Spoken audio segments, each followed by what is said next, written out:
आज़ाद देश है, यहाँ पे प्रदर्शन शुरू से ही हुआ है। ऐसा नहीं है कि अगर यही बात रहता तो इतने क्रांतिकारी पैदा नहीं होते, वीर शहीद नहीं होते, तब ना देश की आज़ादी ऐसे नहीं मिली है। परिवहन विभाग तो आप जानते ही हैं, किसी भी राज्य के लिए रीढ़ का काम करता है और आम जनता की सेवा के लिए ही काम करता है। शुरू में कठिनाइयाँ होती है तो धीरे धीरे हम जब सीख जाते हैं, उसके अनुकूल हो जाते हैं, तो फिर आगे परेशान नहीं होगा लोग, आम लोगों को कोई दिक्कत नहीं होगा। जिस जिले में चार्जिंग पॉइंट ऑलरेडी बन चुका है वहाँ पे इलेक्ट्रिक बस चल रहा है। देखिए होता क्या है, अगर एक जगह पर्टिकुलर जगह पर चेकिंग होता है तो लोग उस जगह से बच करके निकल जाते हैं।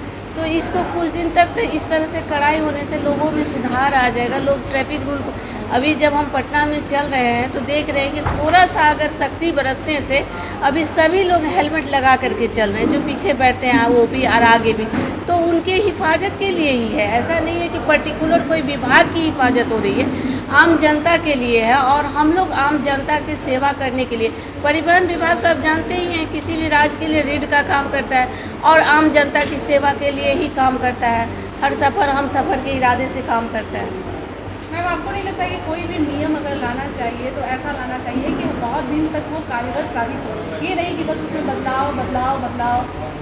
लग रहा है कि यह नियम हमेशा के लिए कारगर होगा, जैसे कि देखिए कोई नियम ऐसा नहीं होता है। जब आप शुरुआत किसी चीज़ का भी करते हैं, किसी क्षेत्र में करते हैं, तो शुरू में थोड़ी परेशानियां आती है, लेकिन जब अगर आदत हो जाएगा आपका, उस नियम को समझने लीजिए। आप मान लीजिए कि हम नर्सरी की पढ़ाई शुरू करते हैं, अ आ लिखना शुरू करते हैं, तो क्या हमेशा अ आ ही लिखना? शुरू में कठिनाइयाँ होती है तो धीरे धीरे हम जब सीख जाते हैं, उसके अनुकूल हो जाते हैं, तो फिर आगे परेशान नहीं होगा लोग, आम लोगों को कोई दिक्कत नहीं होगा।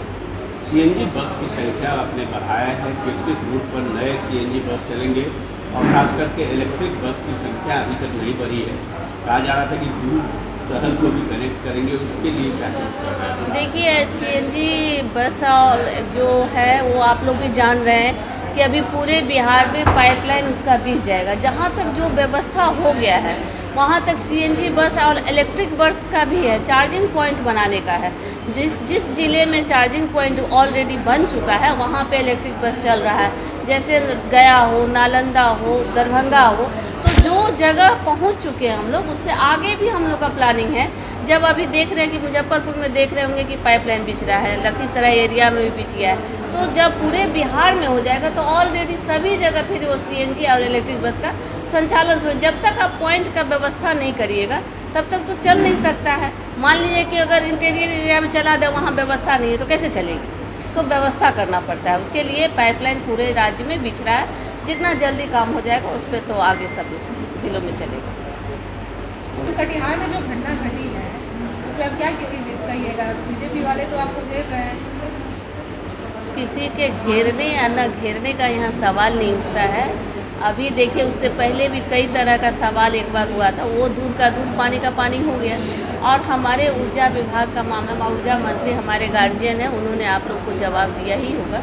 इस विषय में हमको और कुछ वो तो मणिपुर का हवाला दे रहे हैं, कह रहे हैं कि भाई मणिपुर में इस तरह का घटना घट रहा है तो वो लोग क्या ये जवाब देंगे? वो लोग क्यों नहीं जवाब दे रहे हैं? तो क्या आप यही घटना? नहीं, आप बताइए। आप एक महिला हैं और पत्रकार भी हैं, चौथा स्तंभ होता है।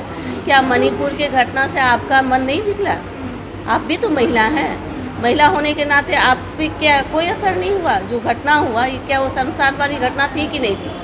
घटना थी शर्मसार वाली, वो तो हम लोग चला ही रहे हैं। नहीं, जितना चलना चाहिए। अगर सोचिए 77-78 दिन हो गया, उस समय से चल रहा था। अगर शुरू से इस पर कार्रवाई होती है, नियंत्रण होता, तो क्या ये परिस्थिति उत्पन्न होता? ऐसा नहीं होता है। आज़ाद देश है, यहाँ पे प्रदर्शन शुरू से ही हुआ है। ऐसा नहीं है कि अगर यही बात रहता तो इतने क्रांतिकारी पैदा नहीं होते, वीर शहीद नहीं होते, तब ना देश की आज़ादी ऐसे नहीं मिली है। तो ये सब बात हमको नहीं लगता है कि ये इसका कोई तर्क है। सिर्फ खबर दिखाना देशवा न्यूज का मकसद नहीं। देशवा न्यूज की कोशिश है कि समाज की सूरत बदलनी चाहिए। देशवा न्यूज पर वीडियो देखने के लिए लाइक करें, सब्सक्राइब करें, साथ ही बेल आइकन दबाना न भूलें।